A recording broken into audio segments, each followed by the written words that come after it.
चलो बच्चों, अभी तक हम जो पढ़ रहे थे हमने यहां तक पढ़ लिया था। अब इसके आगे पढ़ना शुरू करते हैं। याद आ गया? यहां तक हम पढ़ चुके थे आपके ब्रेक से पहले। आई होप सबको समझ में आ गया होगा।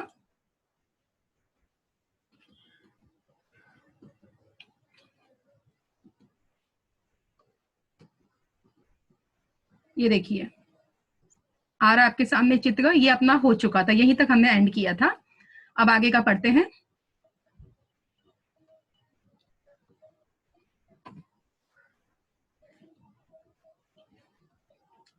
ये भी हो गया था अपना।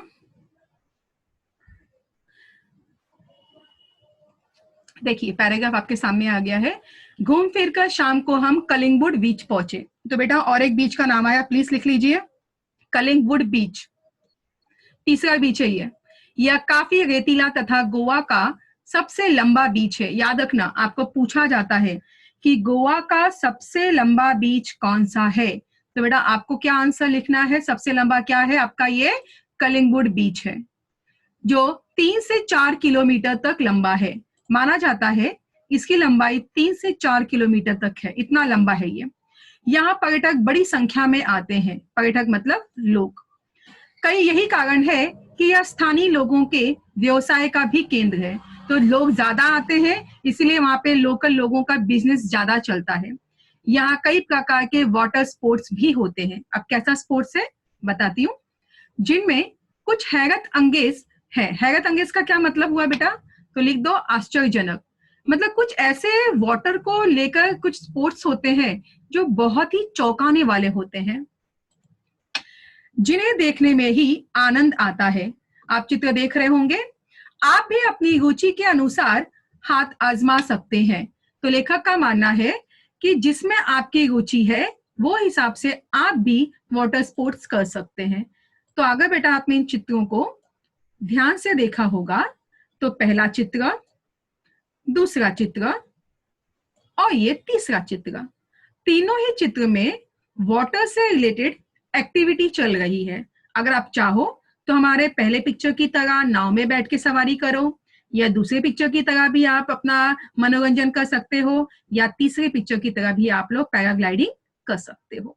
तो यहाँ पे हमारे कवि ने, लेखक ने क्या कहा कि वो तीसरी बार घूमने कहाँ गए? कलिंगवुड बीच गए, जो गोवा का सबसे लंबा बीच है और यहाँ सबसे ज्यादा बिजनेस होता है। क्यों होता है? क्योंकि बेटा लोग पानी में जाकर ये एक्टिविटी करना बहुत ज्यादा पसंद करते हैं। ना एग्जाम्पल, जैसे हमारे स्कूल की पिकनिक का आप नाम सुनते हो, आपका पहला क्वेश्चन रहता है मिस कहाँ जा रहे हैं? पानी के किनारे जा रहे हैं क्या? वहां पे स्विमिंग है क्या? कितने राइड्स है? तो जैसे आप बच्चों को पानी पसंद है बेटा, उसी तरह बड़े हो चाहे बूढ़े सभी लोग गोवा में जब पानी के किनारे जाते हैं तो ये सभी एक्टिविटी करने में उन्हें काफी अच्छा लगता है। तो कलिंगवुड समझ गए आप लोग? आइए अगला देखते हैं। पैराग्राफ आपके सामने आ रहा है। मैंने कई खेलों में हिस्सा लिया, लेकिन सबसे अधिक रोमांच पैराग्लाइडिंग में ही आया। अब मैंने आपको पहले कहा था पैराग्लाइडिंग मतलब आपको बांध दिया जाता है। अभी यह पिक्चर आएगा, दिखाऊंगी। काफी ऊंचाई से अतः जल राशि, एक नया शब्द आया है अतः जल राशि। इसका अर्थ लिख लो आप लोग। और एक आया विस्मयकारी, दोनों का अर्थ लिख लीजिए। अतः जल राशि का मतलब होता है भरपूर जल, यानी बहुत मात्रा में पानी।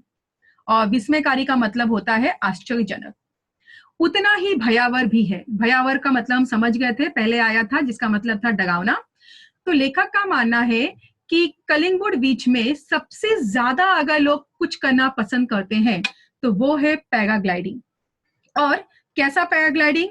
तो जब आप बेटा आप चित्र देख रहे होंगे कि जब आपको बांध दिया जाता है, और जैसे कि आप देख रहे हैं हमारे ये दूसरे और तीसरे चित्र में, कि जब आपको इस तरह से बांध दिया जाता है तो आप ऊपर उड़ने लगते हैं। तो लेखक ने क्या कहा, नीचे जब आप देखते हो तो आपको क्या दिखता है? अतः जल राशि, यानी बहुत मात्रा में आपको नीचे पानी ही पानी हर जगह दिखता है। और ये सबसे ज्यादा डरावना भी होता है और मजेदार भी होता है। दूर दूर तक पानी ही पानी, तेज हवा और रस्सियों से हवा में लटके हम। तो लेखक भी लटका हुआ था। हम यानी मैं और मेरी पत्नी। तो लेखक अपनी पत्नी के साथ पैराग्लाइडिंग कर रहा था। दोनों डर भी रहे थे। अच्छा बेटा, दोनों को डर भी लग रहा था और खुश भी दोनों हो रहे थे। डर इस बात का कि छूट गए तो समझो, और समझो गए, और खुशी इस बात की कि ऐसा रोमांचक दृश्य पहली बार देखा। रोमांचक का मतलब होता है अद्भुत, अनोखा, सचमुच अद्भुत। तो लेखक का मानना है कि कलिंगुड बीच जब हम गए तो हमने वहां पे जो वाटर के स्पोर्ट्स होते हैं हमने काफी सारे किए। उसके बाद हमें सबसे ज्यादा अगर मजा किसी में आया तो वो सिर्फ पैराग्लाइडिंग में आया। तो देखो मैंने पहले चित्र को यहाँ पे दर्शाया है। इस पहले चित्र में मैंने वाटर के कई स्पोर्ट्स दिखाए, एक्टिविटी दिखाई है, लेकिन सबसे ज्यादा लेखक को किसमें मजा आया? अपनी पत्नी के साथ पैराग्लाइडिंग करते वक्त। हाँ, हालांकि उन्हें डर तो लग रहा था कि अगर छूट गए तो मानो गए, लेकिन खुशी इस बात की थी कि चलो कुछ अलग और अनोखा हम कर गए हैं। चलिए, इतना समझा? अब आगे पढ़ते हैं। देखिए पैराग्राफ आ चुका है, चित्र भी एक एक करके आ रहे हैं। यहां हम 4-6 दिन रहे, मतलब गोवा में कम से कम 4 या 6 दिन लेखक रहा। कितना था उसने नहीं बताया हमें एग्जैक्टली, लेकिन हमारी दिनचर्या एक ही रही। दिनचर्या का मतलब होता है डेली रूटीन, ठीक है, याद रखना। दिनचर्या मतलब डेली रूटीन। सुबह जल्दी उठना, फटाफट नाश्ता करना और दिन भर घूम फिर कर थक कर शाम को रिसोर्ट आकर थकान मिटाने के लिए पूल में तैरना। क्या क्या लेखक ने किया? अगेन सुनो। सुबह वो जल्दी उठता था। सेकंड, वो फटाफट नाश्ता करता था, यानी कि जो मैंने ब्रेकफास्ट कहा था वो करता है। फिर दिन भर वो क्या करता है? तीसरा, घूमता है गोवा।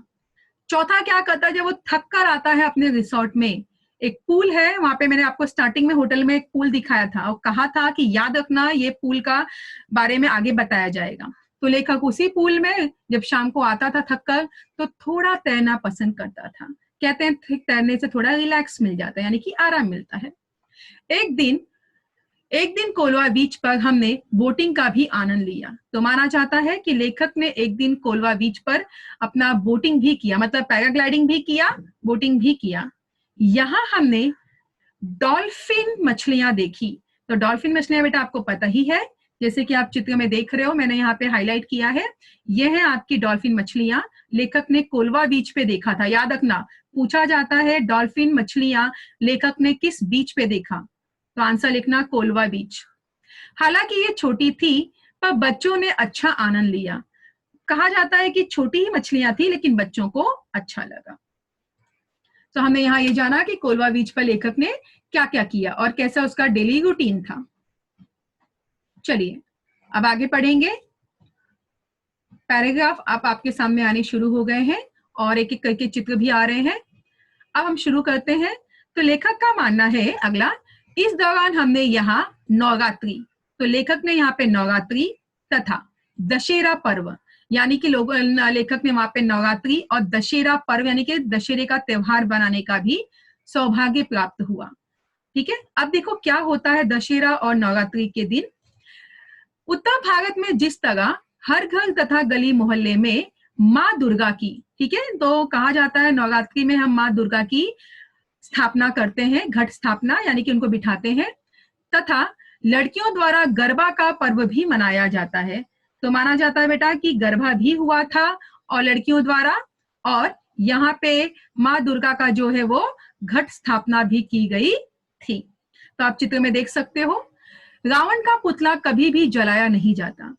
अच्छा, अगर आपने बेटा ध्यान दिया होगा, जब हमारे यहाँ यानी कि महाराष्ट्र में हम दशहरा मनाते हैं तो दशहरे में हम इस तरह, देखो तीसरे चित्र को जो मैंने हाईलाइट किया है कि हम रावण का पुतला जला देते हैं, लेकिन यहाँ बोला गया है कि गोवा में वो लोग रावण का पुतला बनाते तो थे किंतु जलाते नहीं थे।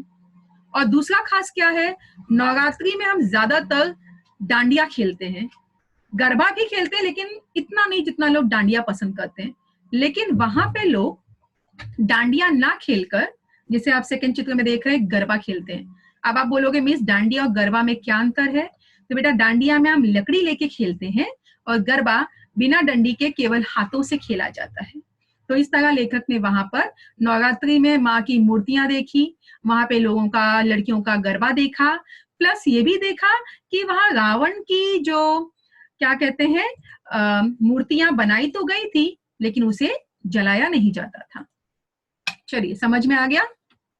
देखो, रावण का पुतला भी दिख रहा है आप लोगों को। अब आगे देखते हैं।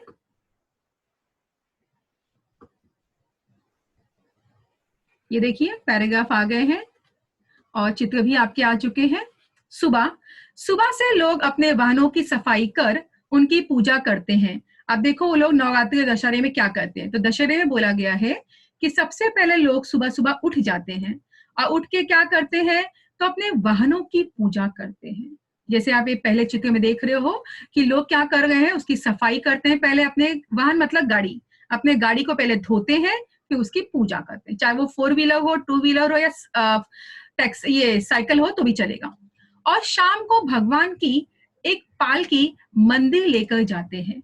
अगर आपने ये दूसरा चित्र देखा होगा बेटा, तो यहाँ पर भगवान की पालकी निकाली गई, यानी कि एक रथ है जिसमें भगवान को बिठाया गया है और मंदिर तक लेके जा रहे हैं।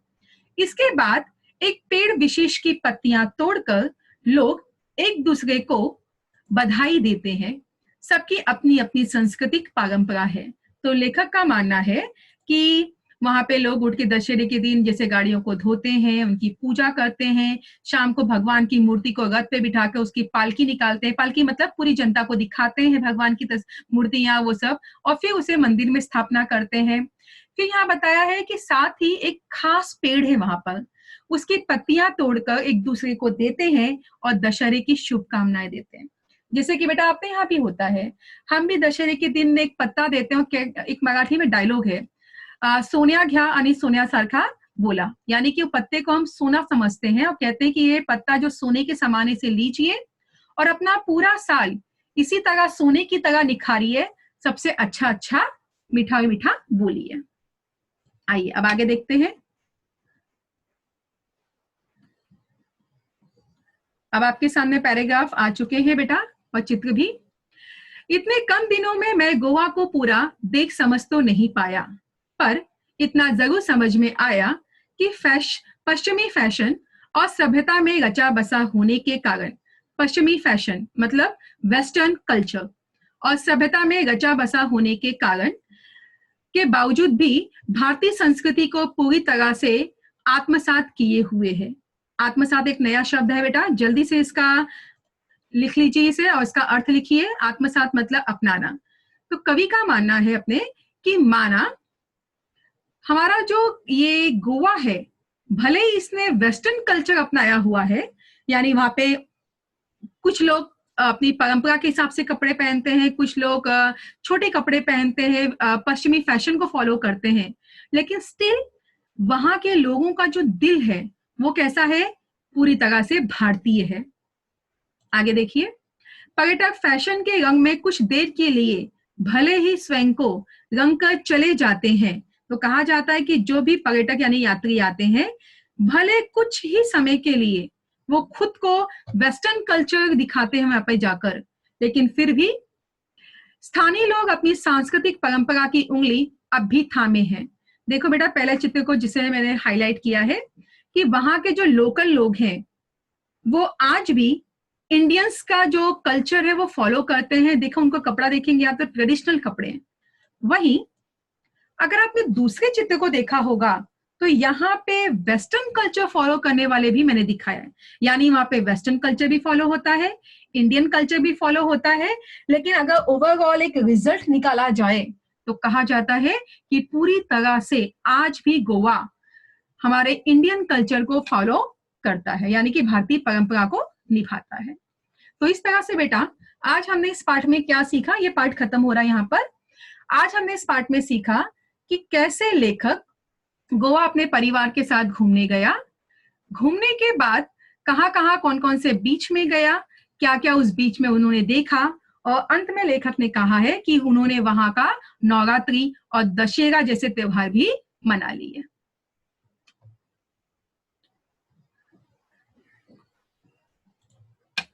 चलिए अब क्वेश्चन आंसर करेंगे हम लोग।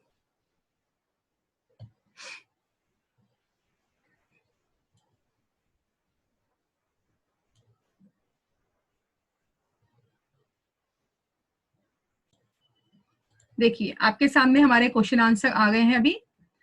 पहला आपका क्वेश्चन है, यात्रा के दौरान लेखक की दिनचर्या। लिखना शुरू करें। पहला उत्तर है जल्दी उठना। दूसरा है फटाफट नाश्ता करना। तीसरा दिन भर घूमना फिरना। और चौथा शाम को पूल में तैरना। ये मैंने भी पढ़ाते हुए बताया था कि लेखक का डेली रूटीन क्या था। तो क्या था? सुबह जल्दी उठता था, फटाफट नाश्ता करता था, दिन भर घूमना फिरना होता था और शाम को पूल में जाकर वो लोग तैरना पसंद करते थे।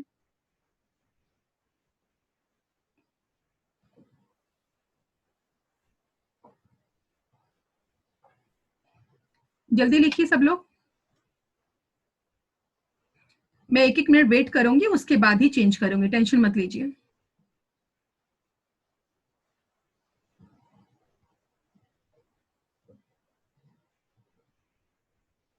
फिर से बोलो, यूं उत्तर सुनो।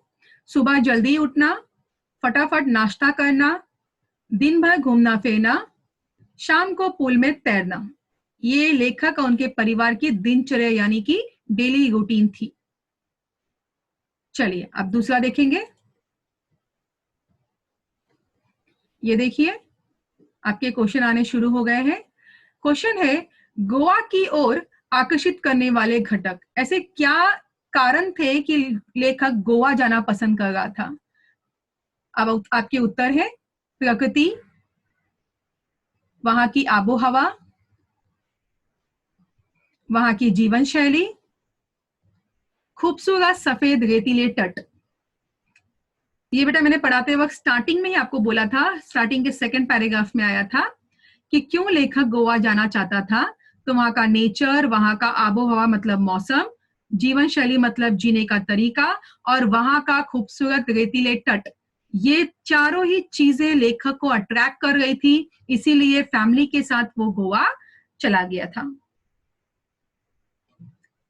जल्दी से लिखिए आप लोग, 1 मिनट का समय है आपके पास। अच्छी से हैंडराइटिंग निकालिएगा।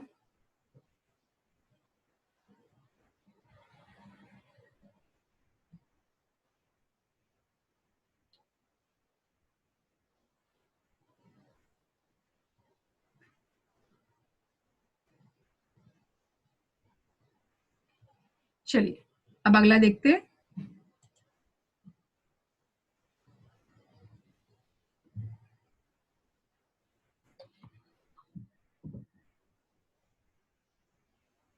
आपका क्वेश्चन है, नीले पानी वाला पथरीला। नीला पानी वाला किसे माना गया है? तो उत्तर लिखिए, अंजुना बीच।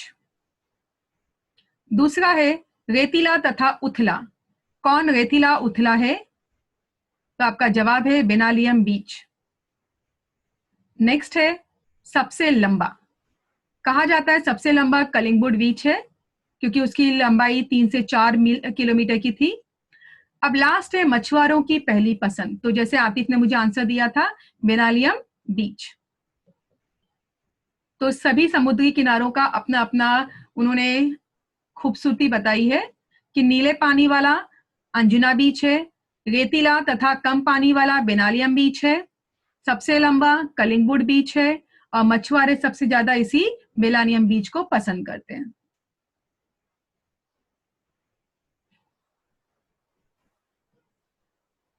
लिखते जाइए आप लोग। जिसे भी जो भी डाउट है बेटा पूछ रही हूँ आपसे, डोंट वरी।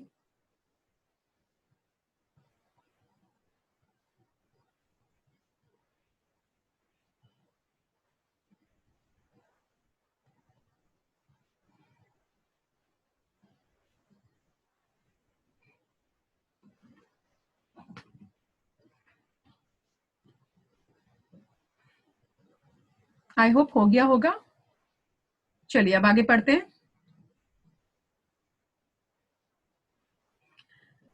ये आपका सवाल आ रहा है आपके सामने, गोवा का प्राकृतिक सौंदर्य दर्शाने वाले वाक्य। ऐसे कौन से वाक्य हैं जिनसे पता चलता है गोवा की खूबसूरती के बारे में? लिखिए। ये काफी बड़े बड़े आंसर है बेटा, इसलिए आराम से स्पेलिंग देख के लिखिएगा। यहाँ का क्षेत्र हरितिमा से भरपूर है, फिर भी धूप तो तीखी ही होती है। दूसरा, लहरों की आवाज के बीच पक्षियों की टी टी टी की आवाज भी अपना ध्यान अपनी ओर खींच लेती हैं। ये मैंने पढ़ाते वक्त बोला था। अगला, इधर जैसे सूर्य देवता ने विदा ली, वैसे ही चंद्रमा की चांदनी में नहाकर समुद्र का नया चेहरा नजर आता है।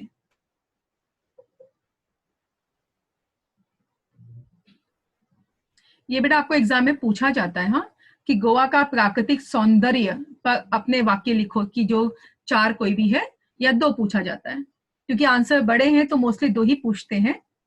चौथा है, नीला पानी काले पत्थरों पर पछाड़ खाता रहता है। अगेन रिपीट कर रही हूं। पहला, यहाँ का क्षेत्र हरितिमा से भरपूर है, फिर भी धूप तो तीखी ही होती है। दूसरा, लहरों की आवाज के बीच पक्षियों की टी टी टी की आवाज अपना ध्यान अपनी ओर खींच लेती हैं।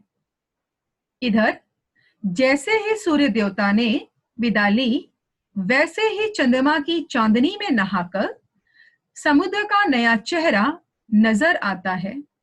और अंतिम चौथा है, नीला पानी काले पत्थरों पर पछाड़ खाता रहता है।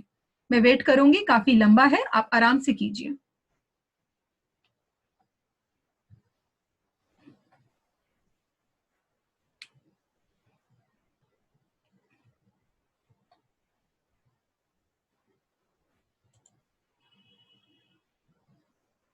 हमारा यही आंसर बेटा बड़ा है, बाकी तो सब छोटे ही है। ये वाला आंसर बड़ा है और एक आपका ये वाला आंसर बड़ा है, यानी कि सेकेंड एंड थर्ड।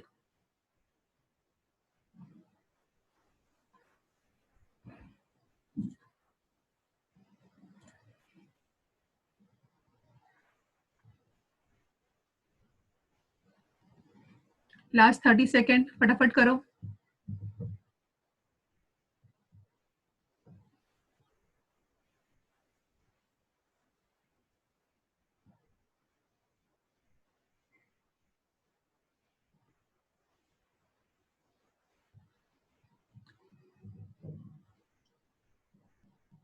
अच्छी हैंडराइटिंग में लिखना बेटा, आपको मुझे पोस्ट करना है ये आंसर्स।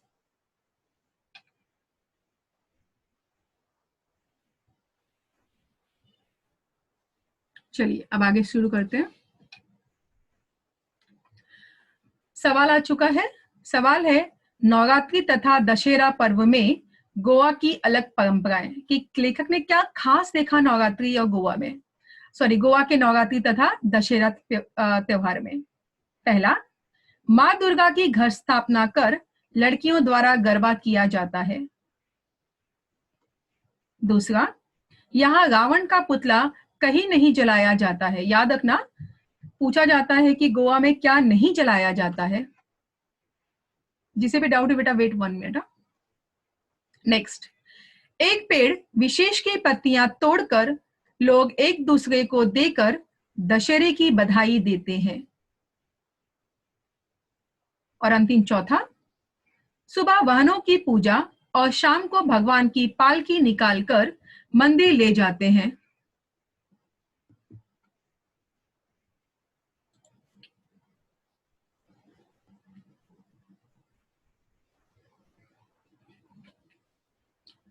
ध्यान से लिखिए। आपका क्वेश्चन है, नवरात्रि तथा दशहरे में गोवा की क्या परंपरा, यानी वो लोग क्या करते हैं। तो पहला मैंने कहा, माँ दुर्गा की घट स्थापना कर लड़कियों द्वारा गरबा किया जाता है। ठीक है ना। दूसरा, तो ये अपना पहला हो चुका है ना। दूसरा क्या है अपना, कि यहाँ रावण का पुतला कहीं भी जलाया नहीं जाता। उसके बाद तीसरा क्या है, कि एक पेड़ विशेष की पत्तियां तोड़कर लोग एक दूसरे को देकर दशहरे की शुभकामनाएं देते हैं। और चौथा, सुबह वाहनों की पूजा और शाम को भगवान की पालकी ले जाते हैं। ये जो हम लास्ट पैराग्राफ अपना पढ़ रहे थे ना, लास्ट सेकेंड लास्ट, उसी में ये सब त्योहार बताया गया था, त्योहारों के बारे में।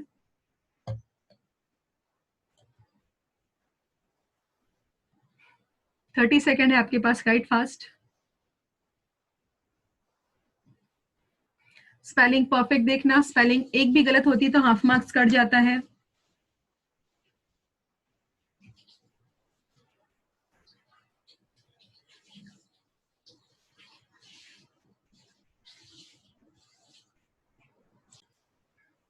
चलिए, लगता है अब सबका हो गया है। अब आगे करते हैं। अब यहाँ पे अगला सवाल है बेटा, जो 3 बीच खास वाले थे उनमें अंतर आपको बताना है। बीच का नाम है बेलानियम बीच, बेलानिया, अंजुना और कलिंगवुड। लिखिए। बेलानिया का बेटा है पहला, लिखो रेतीला। वेट करो बेटा, जिसको भी डाउट है। सेकंड है उथला, और तीसरा है मछुआरों की पहली पसंद।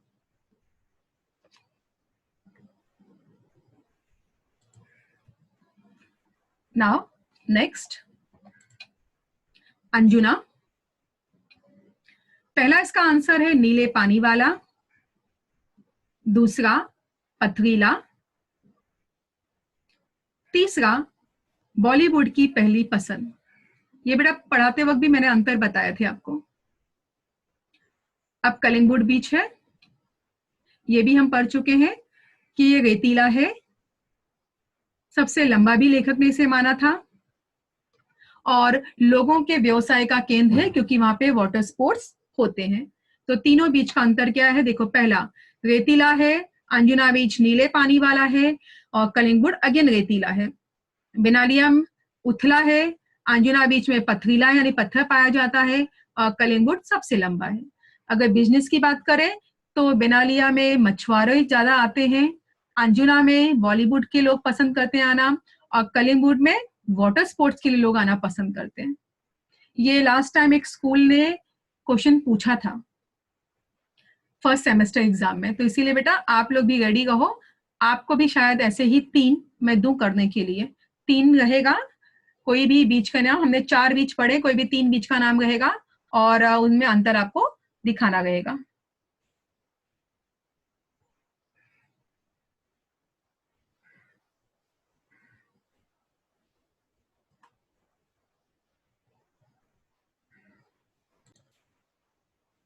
चलिए अब आगे पर देखते हैं।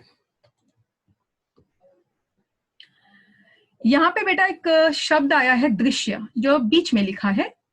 इस दृश्य का आपको सबसे पहले विलोम लिखना है, यानी कि उल्टा लिखना है। दृश्य का कहते हैं अदृश्य। उसके बाद आपको इसी दृश्य का उपसर्ग लिखना है, यानी कि दृश्य के आगे कुछ नया लगाना है। तो मैंने लगा दिया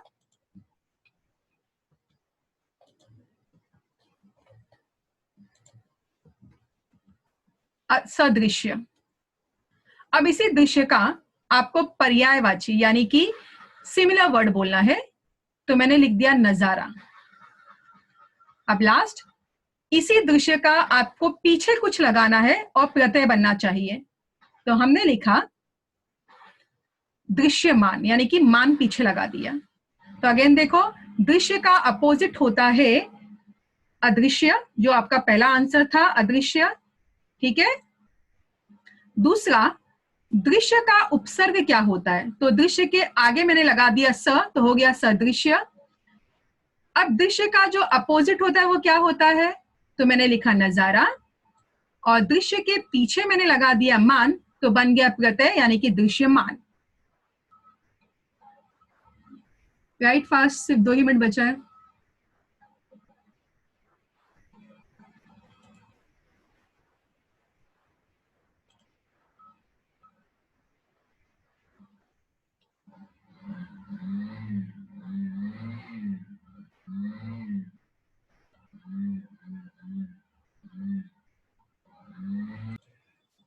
देखो अब आगे है आपका, अगला है आपका ये स्वामत का क्वेश्चन है। ये आप करके मुझे रात को भेजेंगे बाकी चीजों के साथ। प्रकृति को सुंदर बनाए रखने में मेरा योगदान, यानी नेचर को सुंदर बनाए रखने के लिए आप क्या करते हो। कैसे आप अपने आसपास का वातावरण साफ सुथरा रखते हो, क्या क्या करके। जैसे एग्जाम्पल बताती हूँ, कचरा ना फेंकना, पौधों को पानी देना, पौधे उगाना वगैरह वगैरह। मैंने हिंट दे दिया है, बाकी करेंगे आप ही। अब समय खत्म होने वाला बेटा, कभी भी खत्म हो जाएगा। तो आपका क्वेश्चन है प्रकृति को सुंदर बनाए रखने के लिए आप क्या करेंगे।